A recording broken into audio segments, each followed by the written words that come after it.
ಎಲ್ಲರಿಗೂ ನಮಸ್ತೆ ಫ್ರೆಂಡ್ಸ್. ಈ ವಿಡಿಯೋದಲ್ಲಿ ನಾವು 26 ಜೂನ್ 2024ರ ಪ್ರಚಲಿತ ವಿದ್ಯಮಾನಗಳ ಮಾಹಿತಿಯನ್ನು ನೋಡೋಣ. ಮೊದಲನೆಯ ಪ್ರಶ್ನೆ, ಭಾರತದ ಮೊದಲ ಕಲ್ಲಿದ್ದಲು ಅನಿಲೀಕರಣ ಪ್ರಾಯೋಗಿಕ ಯೋಜನೆಯನ್ನು ಎಲ್ಲಿ ಪ್ರಾರಂಭಿಸಲಾಗಿದೆ? ಸರಿಯಾದ ಉತ್ತರ ಆಪ್ಷನ್ ಸಿ ಆಗಿರುತ್ತದೆ, ಜಾರ್ಖಂಡ್ನಲ್ಲಿ.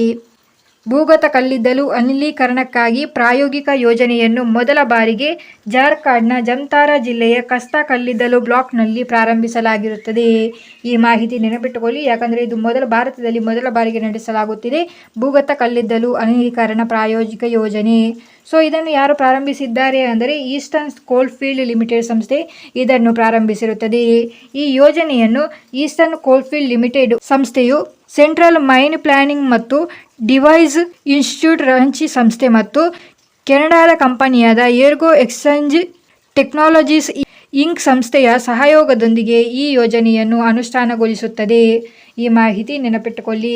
ಹಾಗೆ ಈ ಯೋಜನೆಯ ಅವಧಿಯು 2 ವರ್ಷವಾಗಿರುತ್ತದೆ. ಇದನ್ನು 22 ಜೂನ್ 2024ರಂದು ಪ್ರಾರಂಭಿಸಲಾಗಿರುತ್ತದೆ ಮತ್ತು 2026ಕ್ಕೆ ಈ ಯೋಜನೆ ಕೊನೆಗೊಳ್ಳುತ್ತದೆ. ಇಲ್ಲಿ ಭೂಗತ ಕಲ್ಲಿದ್ದಲು ಅನಿಲೀಕರಣಕ್ಕಾಗಿ ಪ್ರಾಯೋಗಿಕ ಯೋಜನೆಯ ಅಡಿಯಲ್ಲಿ ಕಲ್ಲಿದ್ದಲನ್ನು ಮಿಥೇನ್, ಹೈಡ್ರೋಜನ್, ಕಾರ್ಬನ್ ಮೊನಾಕ್ಸೈಡ್ ಮತ್ತು ಕಾರ್ಬನ್ ಡೈಆಕ್ಸೈಡ್ಗಳಂತಹ ಬೆಲೆಬಾಳುವ ಅನಿಲಗಳಾಗಿ ಪರಿವರ್ತಿಸುವುದು ಇದರ ಉದ್ದೇಶವಾಗಿರುತ್ತದೆ. ಸೊ ಈ ಮಾಹಿತಿ ನೆನಪಿಟ್ಟುಕೊಳ್ಳಿ. ಇಲ್ಲಿ ಈಸ್ಟರ್ನ್ ಕೋಲ್ಫೀಲ್ಡ್ ಲಿಮಿಟೆಡ್ನ ಬಗ್ಗೆ ಮಾಹಿತಿಯನ್ನು ನೋಡೋಣ. ಈಸ್ಟರ್ನ್ ಕೋಲ್ಫೀಲ್ಡ್ ಲಿಮಿಟೆಡ್ ಇದು ಕೋಲ್ ಇಂಡಿಯಾ ಲಿಮಿಟೆಡ್ನ ಅಂಗಸಂಸ್ಥೆಯಾಗಿರುತ್ತದೆ. ಇದರ ಪ್ರಧಾನ ಕಚೇರಿಯು ಸ್ಕ್ಯಾಟೋರಿಯಾ, ಪಶ್ಚಿಮ ಬರ್ಧಮಾನ್, ಪಶ್ಚಿಮ ಬಂಗಾಳದಲ್ಲಿದೆ ಮತ್ತು ಅಧ್ಯಕ್ಷರು ಮತ್ತು ವ್ಯವಸ್ಥಾಪಕ ನಿರ್ದೇಶಕರು ಸಮೀರನ್ ದತ್ತ ಆಗಿರುತ್ತಾರೆ. ಈ ಮಾಹಿತಿ ನೆನಪಿಟ್ಟುಕೊಳ್ಳಿ. ಮುಂದಿನ ಪ್ರಶ್ನೆ ನೋಡೋಣ. ಯಾವ ರಾಜ್ಯ ಸರ್ಕಾರವು OBC ರಿಸರ್ವೇಷನ್ ಅನ್ನು 15%ನಿಂದ 27%ಗೆ ಏರಿಸಿದೆ? ಸರಿಯಾದ ಉತ್ತರವು ಆಪ್ಷನ್ ಎ ಆಗಿರುತ್ತದೆ, ಹರಿಯಾಣ ರಾಜ್ಯದಲ್ಲಿ. ಗ್ರೂಪ್ ಎ ಮತ್ತು ಗ್ರೂಪ್ ಬಿ ಹುದ್ದೆಗಳಿಗಾಗಿ OBC ರಿಸರ್ವೇಷನ್ ಅನ್ನು 15%ನಿಂದ 27%ಗೆ ಏರಿಸಲಾಗಿರುತ್ತದೆ. ಈ ಮಾಹಿತಿ ನೆನಪಿಟ್ಟುಕೊಳ್ಳಿ. ಹಾಗೆಯೇ ನಮ್ಮ ಡೈಲಿ ಕರೆಂಟ್ ಅಫೇರ್ಸ್ಗಳ PDF ಅನ್ನು ಡೌನ್ಲೋಡ್ ಮಾಡಲು ನಮ್ಮ ಟೆಲಿಗ್ರಾಮ್ ಚಾನಲ್ಗೆ ಜಾಯಿನ್ ಆಗಿ. ಟೆಲಿಗ್ರಾಮ್ ಚಾನಲ್ ಲಿಂಕ್ ಅನ್ನು ವಿಡಿಯೋದ ಡಿಸ್ಕ್ರಿಪ್ಷನಲ್ಲಿ ನೀಡಲಾಗಿರುತ್ತದೆ. ಮುಂದಿನ ಪ್ರಶ್ನೆ ನೋಡೋಣ.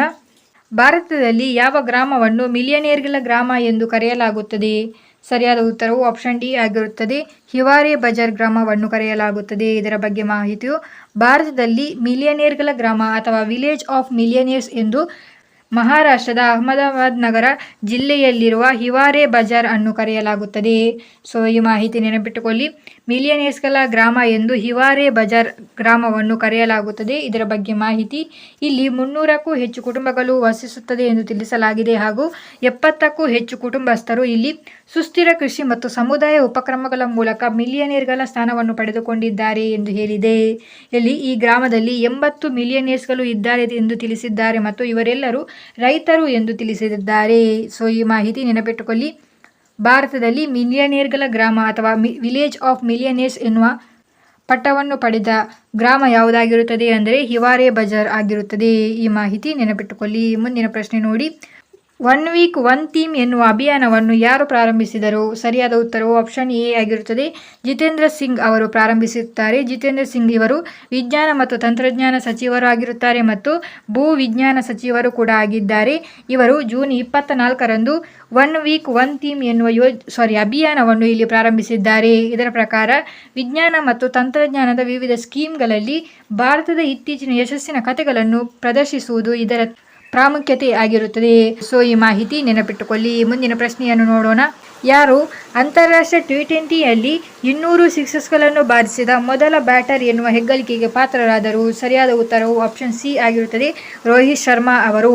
ರೋಹಿತ್ ಶರ್ಮಾ ಅವರು ಇತ್ತೀಚೆಗೆ ನಡೆಯುತ್ತಿರುವ T20 ವಿಶ್ವಕಪ್ 2024ರ ಪಂದ್ಯಾವಳಿಯಲ್ಲಿ ಆಸ್ಟ್ರೇಲಿಯಾ ವಿರುದ್ಧ ಆಡುವಾಗ ಈ ಸಾಧನೆಯನ್ನು ಮಾಡಿರುತ್ತಾರೆ. ಹಾಗೆ ಇಲ್ಲಿ 2ನೇ ಸ್ಥಾನದಲ್ಲಿ ಯಾರಿದ್ದಾರೆ ಅಂದರೆ ಮಾರ್ಟಿನ್ ಗಪ್ಟಿಲ್ ಅವರು ಇದ್ದಾರೆ. ಇವರು 173 ಸಿಕ್ಸಸ್ಗಳನ್ನು ಹೊಂದಿದ್ದಾರೆ. ಹಾಗೆಯೇ ಭಾರತದ ಪರವಾಗಿ ಸೂರ್ಯಕುಮಾರ್ ಯಾದವ್ ಇವರು 129 ಸಿಕ್ಸಸ್ಗಳನ್ನು ಹೊಂದಿರುವ ಸಾಧನೆಯನ್ನು ಮಾಡಿರುತ್ತಾರೆ ಮತ್ತು ವಿರಾಟ್ ಕೊಹ್ಲಿ ಇವರು 121 ಸಿಕ್ಸಸ್ಗಳನ್ನು ಹೊಂದಿದ್ದಾರೆ. ಅಂತಾರಾಷ್ಟ್ರೀಯ T20 ಕ್ರಿಕೆಟ್ನಲ್ಲಿ ಇವರು 100ಕ್ಕೂ ಹೆಚ್ಚು ಸಿಕ್ಸಸ್ಗಳನ್ನು ಹೊಂದಿರುವ ಸಾಧನೆಯನ್ನು ಇವರು ಮಾಡಿರುತ್ತಾರೆ ಭಾರತದ ಪರವಾಗಿ. ಸೊ ಈ ಮಾಹಿತಿ ನೆನಪಿಟ್ಟುಕೊಳ್ಳಿ. ಹಾಗೆಯೇ ರೋಹಿತ್ ಶರ್ಮಾ ಅವರು ಅಂತಾರಾಷ್ಟ್ರೀಯ ಕ್ರಿಕೆಟ್ನಲ್ಲಿ 600 ಸಿಕ್ಸಸ್ಗಳನ್ನು ಸಿಡಿಸಿದ ಮೊದಲ ಆಟಗಾರ ಎಂಬ ಹೆಗ್ಗಳಿಕೆಗೂ ಕೂಡ ಪಾತ್ರರಾಗಿರುತ್ತಾರೆ. ಈ ಮಾಹಿತಿ ನೆನಪಿಟ್ಟುಕೊಳ್ಳಿ. ಮುಂದಿನ ಪ್ರಶ್ನೆ ನೋಡುವ. ಭಾರತೀಯ ಸೇನೆಯು ಎಲ್ಲಿ ಕುಲುಬಾರ್ ಯುದ್ಧ ಸ್ಮಾರಕವನ್ನು ಪ್ರವಾಸಿಗರಿಗೆ ತೆರೆದಿದೆ. ಸರಿಯಾದ ಉತ್ತರವು ಆಪ್ಷನ್ ಬಿ, ಲಡಾಖ್ನಲ್ಲಿದೆ ಈ ಕುಲುಬಾರ್ ಯುದ್ಧ ಸ್ಮಾರಕ. ಇದನ್ನು ಪ್ರವಾಸಿಗರಿಗೆ ಇತ್ತೀಚೆಗೆ ತೆರೆಯಲಾಗಿತ್ತು. ಈ ಕುಲುಬಾರ್ ಯುದ್ಧ ಸ್ಮಾರಕ ಯಾವುದಾಗಿರುತ್ತದೆ ಎಂದರೆ ಇದು ಕಾರ್ಗಿಲ್ ಯುದ್ಧ ವೀರರಿಗೆ ಗೌರವಾರ್ಥವಾಗಿ ಸ್ಥಾಪಿಸಲಾಗಿರುವ ಸ್ಮಾರಕ ಆಗಿದೆ ಕುಲುಬಾರ್ ಯುದ್ಧ ಸ್ಮಾರಕ. ನಿಮಗೆ ಗೊತ್ತಿರುವಂತೆ ಕಾರ್ಗಿಲ್ ವಿಜಯ್ ದಿವಸ್ ಅನ್ನು ಜುಲೈ 26ರಂದು ಪ್ರತಿ ವರ್ಷ ಆಚರಿಸಲಾಗುತ್ತದೆ. ಇಲ್ಲಿ ಈ ಕುಲುಬಾರ್ ಯುದ್ಧ ಸ್ಮಾರಕ ಲಡಾಖ್ನಲ್ಲಿರುವ ಆರ್ಯಾಸ್ ಕಣಿವೆಯಲ್ಲಿ ನೆಲೆಗೊಂಡಿರುತ್ತದೆ. ಇಲ್ಲೇ ಯಾಕೆ ಈ ಸ್ಮಾರಕವನ್ನು ಸ್ಥಾಪಿಸಿದ್ದು ಅಂದರೆ ಈ ಕಣಿವೆಗಾಗಿಯೇ ಭಾರತದ ಸೈನಿಕರು ತಮ್ಮ ಶೌರ್ಯ ಮತ್ತು ತ್ಯಾಗವನ್ನು ನೀಡಿರುವುದು. ಹಾಗಾಗಿ ಆರ್ಯಾಸ್ ಕಣಿವೆಯ ಸ್ಥಳದಲ್ಲಿಯೇ ಕುಲುಬಾರ್ ಯುದ್ಧ ಸ್ಮಾರಕವನ್ನು ಸ್ಥಾಪಿಸಲಾಗಿರುತ್ತದೆ. ಸೊ ಇಲ್ಲಿ ಕಾರ್ಗಿಲ್ ಯುದ್ಧ ವೀರರಿಗೆ ಗೌರವಾರ್ಥವಾಗಿ ಇದನ್ನು ಸ್ಥಾಪಿಸಲಾಗಿರುತ್ತದೆ. ಈ ಮಾಹಿತಿ ನೆನಪಿಟ್ಟುಕೊಳ್ಳಿ, ಇಂಪಾರ್ಟೆಂಟ್ ಆದ ಮಾಹಿತಿಯಾಗಿರುತ್ತದೆ. ಮುಂದಿನ ಪ್ರಶ್ನೆ ನೋಡುವ. ಮೊದಲ ಬಾರಿಗೆ ನಾಲ್ವಡಿ ಕೃಷ್ಣರಾಜ ಒಡೆಯರ್ ಪ್ರಶಸ್ತಿಗೆ ಯಾರನ್ನು ಆಯ್ಕೆ ಮಾಡಲಾಗಿದೆ ಅಂದರೆ ಇಲ್ಲಿ ನಾಲ್ವಡಿ ಕೃಷ್ಣರಾಜ ಒಡೆಯರ್ ಪ್ರಶಸ್ತಿ ಮೊದಲ ಬಾರಿಗೆ ನೀಡಲಾಗುತ್ತಿದೆ. 2024ರಲ್ಲಿ ಇದನ್ನು ಪ್ರಾರಂಭಿಸಿದ್ದು ಇದನ್ನು ಹಂಸಲೇಖ ಅವರಿಗೆ ನೀಡಲಾಗುತ್ತಿದೆ. ಇದರ ಬಗ್ಗೆ ಮಾಹಿತಿಯನ್ನು ನೋಡೋಣ. ಕರ್ನಾಟಕ ಸಂಘವು ಮೊದಲ ಬಾರಿಗೆ ಈ ನಾಲ್ವಡಿ ಕೃಷ್ಣರಾಜ ಒಡೆಯರ್ ಪ್ರಶಸ್ತಿಯನ್ನು ಪ್ರಾರಂಭಿಸಿದೆ. ಇದರಲ್ಲಿ ಸಂಗೀತ ನಿರ್ದೇಶಕರಾದ ಹಂಸಲೇಖ ಅವರಿಗೆ ಈ ಪ್ರಶಸ್ತಿಯನ್ನು ನೀಡಲಾಗುತ್ತಿದೆ ಎಂದು ತಿಳಿಸಿದೆ. ಇಲ್ಲಿ ಈ ಪ್ರಶಸ್ತಿ ಅಡಿಯಲ್ಲಿ 1 ಲಕ್ಷ ರೂಪಾಯಿ ನಗದನ್ನು ನೀಡಲಾಗುತ್ತದೆ. ಸೊ ಈ ಮಾಹಿತಿ ನೆನಪಿಟ್ಟುಕೊಳ್ಳಿ. ಹಾಗೆಯೇ ಇತ್ತೀಚಿನ ಕ್ಲಾಸಲ್ಲಿ ನಾವು ತಿಳಿಸಿದ್ವಿ ರಾಜಶ್ರೀ ನಾಲ್ವಡಿ ಕೃಷ್ಣರಾಜ ಒಡೆಯರ್ ಪ್ರಶಸ್ತಿ. ನೀವು ಕನ್ಫ್ಯೂಸ್ ಮಾಡ್ಕೊಳ್ಬೇಡಿ.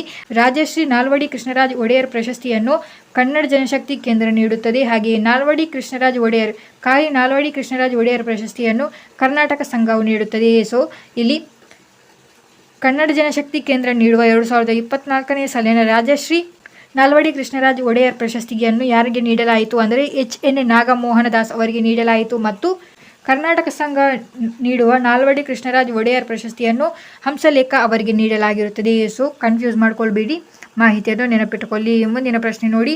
ವಿಶ್ವ ನಾವಿಕರ ದಿನವನ್ನು ಯಾವಾಗ ಆಚರಿಸಲಾಗುತ್ತದೆ? ಸರಿಯಾದ ಉತ್ತರವು ಆಪ್ಷನ್ ಸಿ ಆಗಿರುತ್ತದೆ. ಜೂನ್ 25ರಂದು ವಿಶ್ವ ನಾವಿಕರ ದಿನವನ್ನು ಆಚರಿಸಲಾಗುತ್ತದೆ.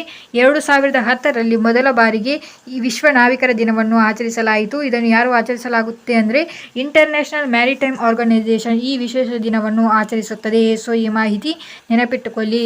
ಹಾಗೆಯೇ ವರ್ಲ್ಡ್ ಮ್ಯಾರಿಟೈಮ್ ಡೇಯನ್ನು ಯಾವಾಗ ಆಚರಿಸಲಾಗುತ್ತದೆ ಅಂದರೆ ಸೆಪ್ಟೆಂಬರ್ನ ಲಾಸ್ಟ್ನಲ್ಲಿ ಬರುವ ಗುರುವಾರದಂದು ವರ್ಲ್ಡ್ ಮ್ಯಾರಿಟೈಮ್ ಡೇಯನ್ನು ಆಚರಿಸಲಾಗುತ್ತದೆ. ಹಾಗೂ ನ್ಯಾಷನಲ್ ಅಂದರೆ ರಾಷ್ಟ್ರೀಯ ಮ್ಯಾರಿಟೈಮ್ ಡೇಯನ್ನು 5 ಏಪ್ರಿಲ್ನಂದು ಆಚರಿಸಲಾಗುತ್ತದೆ. ಈ ಮಾಹಿತಿ ನೆನಪಿಟ್ಟುಕೊಳ್ಳಿ. ಮುಂದಿನ ಪ್ರಶ್ನೆ ನೋಡಿ. 87ನೆಯ ಸಾಲಿನ ಭಾರತ ಕನ್ನಡ ಸಾಹಿತ್ಯ ಸಮ್ಮೇಳನ ಎಲ್ಲಿ ಜರಗಲಿದೆ? ಸರಿಯಾದ ಉತ್ತರವು ಆಪ್ಷನ್ ಸಿ ಆಗಿರುತ್ತದೆ. ಮಂಡ್ಯದಲ್ಲಿ ಜರಗಲಿರುತ್ತದೆ 87ನೆಯ ಸಾಲಿನ ಭಾರತ ಕನ್ನಡ ಸಾಹಿತ್ಯ ಸಮ್ಮೇಳನ. ಇದನ್ನು ಡಿಸೆಂಬರ್ 20, 21 ಮತ್ತು 22ರಂದು ಮಂಡ್ಯದಲ್ಲಿ 87ನೆಯ ಸಾಲಿನ ಕನ್ನಡ ಸಾಹಿತ್ಯ ಸಮ್ಮೇಳನವನ್ನು ನಡೆಸಲಾಗುವುದು ಎಂದು ತಿಳಿಸಲಾಗಿದೆ. 3ನೇ ಬಾರಿಗೆ ಮಂಡ್ಯದಲ್ಲಿ ಕನ್ನಡ ಸಾಹಿತ್ಯ ಸಮ್ಮೇಳನ ನಡೆಸುತ್ತಿದೆ. ಈ ಮಾಹಿತಿ ನೆನಪಿಟ್ಟುಕೊಳ್ಳಿ. ಹಾಗೆ 86ನೇ ಕನ್ನಡ ಸಾಹಿತ್ಯ ಸಮ್ಮೇಳನ ಎಲ್ಲಿ ನಡೆಯಿತು ಅಂದರೆ ಹಾವೇರಿಯಲ್ಲಿ ನಡೆಯಿತು. ಇದರ ಬಗ್ಗೆ ಮಾಹಿತಿ ನೆನಪಿಟ್ಟುಕೊಳ್ಳಿ. ಮಂಡ್ಯದಲ್ಲಿ ಇದು 3ನೇ ಬಾರಿಗೆ ಕನ್ನಡ ಸಾಹಿತ್ಯ ಸಮ್ಮೇಳನ ನಡೆಸಲಾಗುತ್ತಿದೆ. ಮೊದಲ ಬಾರಿಗೆ 1974ರಲ್ಲಿ ನಡೆಸಲಾಯಿತು. ಇದು 48ನೇ ಭಾರತ ಕನ್ನಡ ಸಾಹಿತ್ಯ ಸಮ್ಮೇಳನವಾಗಿತ್ತು. ಹಾಗೆ 1994ರಲ್ಲಿ 63ನೇ ಸಾಲಿನ ಭಾರತ ಕನ್ನಡ ಸಾಹಿತ್ಯ ಸಮ್ಮೇಳನ ಮಂಡ್ಯದಲ್ಲಿ ನಡೆಯಿತು. ಮತ್ತು 3ನೇ ಬಾರಿಗೆ 87ನೆಯ ಸಾಲಿನ ಭಾರತ ಕನ್ನಡ ಸಾಹಿತ್ಯ ಸಮ್ಮೇಳನವು ನಡೆಯುತ್ತಿದೆ ಮಂಡ್ಯದಲ್ಲಿ. ಈ ಮಾಹಿತಿ ನೆನಪಿಟ್ಟುಕೊಳ್ಳಿ. ಮುಂದಿನ ಮಾಹಿತಿಯನ್ನು ನೋಡೋಣ. ರಾಜ್ಯಸಭೆಯ ಸಭಾನಾಯಕರಾಗಿ ಯಾರು ನೇಮಕಗೊಂಡಿದ್ದಾರೆ? ಸರಿಯಾದ ಉತ್ತರವು ಆಪ್ಷನ್ ಬಿ ಆಗಿರುತ್ತದೆ. ಜಯಪ್ರಕಾಶ್ ನಡ್ಡಾ ಅವರು ರಾಜ್ಯಸಭೆಯ ಸಭಾನಾಯಕರಾಗಿ ನೇಮಕಗೊಂಡಿರುತ್ತಾರೆ. ಬಿಜೆಪಿ ರಾಷ್ಟ್ರೀಯ ಅಧ್ಯಕ್ಷ ಮತ್ತು ಕೇಂದ್ರ ಸಚಿವರಾದ JP ನಡ್ಡಾ ಇವರು ರಾಜ್ಯಸಭೆಯ ಸಭಾನಾಯಕರಾಗಿ ನೇಮಕಗೊಂಡಿರುತ್ತಾರೆ. ನಡ್ಡಾ ಅವರು ಕೇಂದ್ರ ಆರೋಗ್ಯ ಸಚಿವರು ಕೂಡ ಆಗಿರುತ್ತಾರೆ ಮತ್ತು ರಾಸಾಯನಿಕ ಮತ್ತು ರಸಗೊಬ್ಬರ ಸಚಿವರು ಕೂಡ ಆಗಿದ್ದಾರೆ. ಇಲ್ಲಿ ನಡ್ಡಾ ಅವರು ಪಿಯೂಷ್ ಗೋಯಲ್ ಅವರ ಸ್ಥಾನವನ್ನು ಪಡೆದುಕೊಂಡಿದ್ದಾರೆ. ಈ ಹಿಂದೆ ಪಿಯೂಷ್ ಗೋಯಲ್ ಅವರು ರಾಜ್ಯಸಭೆಯ ಸಭಾನಾಯಕರಾಗಿದ್ದರು. ಸೊ ಈ ಮಾಹಿತಿ ನೆನಪಿಟ್ಟುಕೊಳ್ಳಿ. ಇದು ಇವತ್ತಿನ ಕರೆಂಟ್ ಅಫೇರ್ಸ್ ಆಗಿತ್ತು. Thank you.